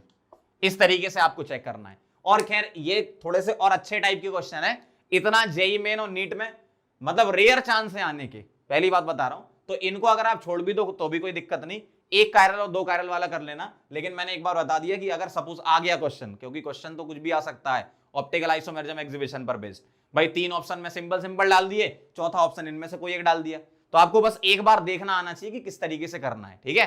बाकी फोकस आपको कायरल कार्बन 1 और 2 में करना है, ठीक है। फटाफट से नोट करो, फिर एक लास्ट टॉपिक और इसको खत्म करते हैं। नंबर ऑफ कैलकुलेशन देख लेते हैं अपन ऑप्टिकल आइसोमेरिज्म के नंबर निकालने के, ठीक है। फटाफट से इसको लिख लो पहले। चलो आगे बढ़ते हैं, हम देख रहे हैं आगे calculation of number of OI, ठीक है। ध्यान से देखना जरा। पहला केस है अगर मॉलिक्यूल डिसिमेट्रिक हो, जैसे अगर मॉलिक्यूल डिसिमेट्रिक है तो पहले तो फॉर्मूला लिख दूं मैं जरा। टोटल OI होता है 2 की पावर n, और n को मैं बोल रहा हूं स्टीरियोजेनिक एरिया, स्टीरियोजेनिक एरिया मतलब जहां पर OI एग्जीबिशन हो रहा हो, ठीक है। स्टीरियोजेनिक एरिया मतलब OI एग्जीबिशन वाली जगह चाहिए, OI एग्जिबिट्स, जहां पर OI एग्जिबिट हो रहा हो वो वाली जगह चाहिए। जैसे अगर मैं आपके सामने लिखूं, ध्यान से देखना जरा, CH3 CHOH CHOH CH2OH, ध्यान से देखना जरा, ठीक है। अब यहां पर जो स्टीरियोजेनिक एरिया है इसमें OI एग्जीबिशन तो चाहिए, अगर कायरल कार्बन है तो कायरल कार्बन होना चाहिए। यहां पे देखो जरा ध्यान से, जैसे ये हो गया, ये कायरल कार्बन मतलब ये OI एग्जीबिशन वाली जगह हम मान लेंगे, ठीक है। ये कायरल कार्बन, ये OI एग्जीबिशन वाली जगह है, तो n की वैल्यू क्या हो गई इसमें n की वैल्यू हो गई आपकी 2, और कोई सिमेट्री नहीं है, डिसिमेट्रिक है, यानी नीचे CH2H और ऊपर CH3 है ना। इसका मतलब टोटल OI क्या हो गए, 2 की पावर 2 मतलब 4। इस तरीके से चलना है आपको। और देखो जरा, जैसे मान लो ऐसा लिखा है C, यहां लगा दिया मैंने CH3, यहां H, यहां Br और यहां Cl, तो ये डिसिमेट्रिक हो गया। अब देखो जरा, in even number of double bond की वजह से OI एग्जीबिशन हो रहा है, तो n हो गया आपका यहां 1, तो टोटल OI कितने हो गए, 2 की पावर 1 मतलब 2। इस तरीके से चलना है आपको, ठीक है। चलो कुछ क्वेश्चन कर लेते हैं इसके। ध्यान से देखो जरा, इस क्वेश्चन में आप देखो 1 2 3 4 डबल बॉन्ड है ना, तो even number of double bond के अराउंड यहां पर OI एग्जीबिशन होगा, और सिमेट्री है ही नहीं, यहां मिथाइल लगा यहां इथाइल लगा है, तो इस पूरे के पूरी की वजह से OI एग्जीबिशन हो रहा है, तो n1 आ गया ये। इसका मतलब टोटल OI कितना हो गया, 2 की पावर 1 मतलब 2। इस तरीके से चलना है, ठीक। कायरल कार्बन आ गया तो सीधे कायरल कार्बन ले लेंगे, कैसे, एक ये कायरल और एक ये कायरल, और डिसिमेट्रिक है क्यों, CH3 है, यहां C2H5 है, ठीक। इसका मतलब n की वैल्यू कितनी हो गई 3, तो टोटल हो गए 2 की पावर 3 मतलब 8। समझ गए बात को, इस तरीके से लगाना है। अगला देखो जरा, एक ये कायरल, 1 2 3 4 ग्लूकोज है ना, 4 मतलब टोटल OI कितना हो गया, सिमेट्री है ही नहीं, डिसिमेट्रिक है, तो 2 की पावर n मतलब 4 मीन 16। n इसका क्या हो गया था, 4 हो गया था। इस तरीके से चलना, बहुत आसान है, ठीक है। फटाफट से नोट करो, फिर सिमेट्रिक वाले देख लेते हैं। ये तो डिसिमेट्री वाले हैं, ठीक है, फटाफट लिख लो। चलो आगे बढ़ते हैं, और अगला केस है अपना, अगर मॉलिक्यूल सिमेट्रिक है तो भी इसके दो पार्ट हैं, क्या, अगर n इवन हो और n ऑड हो। अगर तुम्हारा n इवन है तो total OI is equal to 2 की पावर n-1 प्लस 2 की पावर p-1, वेयर p इज, अगर n इवन है तो n/2, सीधा सा। अब यहां जो पहले लिखे हैं वो हो गए क्या, टोटल ऑप्टिकली एक्टिव, तो ये हो गए ये, और टोटल मेसो कितने हो जाएंगे, जो बाद में लिखे हैं टोटल मेजो फॉर्म मतलब 2 की पावर p माइनस 1। अगर आपसे पूछे rm बताओ तो एक्टिव बाई 2, भाई rm क्या आएंगे, एक्टिव बाई 2। एक्टिव कितने हैं, 2 की पावर n माइनस 1 बाई 2 मतलब 2 की पावर n माइनस 2। ठीक है, इस तरीके से आपको चलना है। अगर n ऑड आया तो टोटल OI, ध्यान से देखना, टोटल OI ये होते हैं 2 की पावर n माइनस 1। ठीक है, और जो टोटल मेजो होते हैं, ध्यान से देखना जरा, टोटल मेजो ये होते हैं 2 की पावर p माइनस 1 और p इज n अगर ऑड है तो n प्लस 1 बाई 2। ध्यान से, अगर ऑप्टिकल एक्टिव में से मेजो को माइनस कर दूं तो एक्टिव आ जाएंगे, तो टोटल एक्टिव कितने हो जाएंगे, 2 की पावर n माइनस 1 में से माइनस कर दो कितने, मेजो वाले, तो एक्टिव आ जाएंगे। और अगर आपको rm पूछा है तो एक्टिव डिवाइडेड बाई 2 कर देंगे। ठीक है, अब न्यूमेरिकल में कैसे अप्लाई करना है, कितना जल्दी करना है वो आप देख लो। कैसे, देखो, find OI optical isomer, OA मतलब ऑप्टिकल एक्टिव, मेजो और rm ये निकालना है। अच्छा मुझे एक बात बताओ, सिमेट्री साफ साफ दिख रही सामने से, ये दिख रही है ना सिमेट्री, 1 कायरल 2 कायरल 3। अब बोलोगे सर ये तो सीडो कायरल है, तो उसको भी हम काउंट करते हैं। ठीक है, डबल स्टार लगा देता हूं, है ना, तो n यहाँ पे 3 हो गया, सीडो कायरल भी ले लेते हैं। अगर n 3 हो गया तो n ऑड है तो ये वाले फॉर्मूले लगेंगे। ठीक है, अपन p अलग से निकाल लेते हैं, क्या, n प्लस 1 बाई 2 मतलब 4 बाई 2 मतलब 2। अब बताओ जरा ऑप्टिकल आइसोमर का फॉर्मूला टोटल OI का, 2 की पावर n माइनस 1 मतलब 2 की पावर 2 मतलब 4। ठीक, अगला है मेजो का बता दो, 2 की पावर p माइनस 1, p कितना है 2, 2 माइनस 1 तो 2 की पावर 1 क्या हो गया 2। ऑप्टिकल आइसोमर 4 हैं, मेजो 2 हैं, 4 में से 2 मेजो, तो एक्टिव कितने, इस तरीके से न्यूमेरिकल में अप्लाई करो। ये आपको फॉर्मूले ज्यादा रटने नहीं पड़ेंगे, आप इन दोनों का याद रखो, उससे एक्टिव निकल आएगा। ऑप्टिकल आइसोमर में से मेजो को माइनस कर दिया तो 4 माइनस 2 कितने हो गए 2। अगर एक्टिव 2 हैं तो rm कितने हो गए, एक्टिव बाई 2 तो 1। तो आपको ये 2 फॉर्मूले याद नहीं करने, कौन कौन से, एक ये कर लो, एक ये वाला कर लो, इसमें से ये माइनस कर दो तो ये आ जाएगा, और इसमें 2 से डिवाइड कर दो तो आपका rm आ जाएगा। इस तरीके से अप्लाई करना है, समझ गए बात को। तो ये थे फॉर्मूले, अच्छे से इसको याद करना। ऑप्टिकल आइसोमर के नंबर जो निकालने के लिए आता है क्वेश्चन अगर आया तो बहुत आसान होगा, आसानी से आप बना भी लोगे। ठीक है, फटाफट से इसको नोट करो। आप पूरे ऑप्टिकल आइसोमर की फटाफट से कुछ प्रैक्टिस कर लेते हैं, प्रीवियस ईयर के कुछ क्वेश्चन आपको करवा देता हूं तो ये टॉपिक अच्छा हो जाएगा। ठीक है, नोट कर लो। चलो आगे बढ़ते हैं, फटाफट से प्रैक्टिस कर लेते हैं जल्दी से। ठीक है, ध्यान से देखो जरा क्या कह रहे हैं।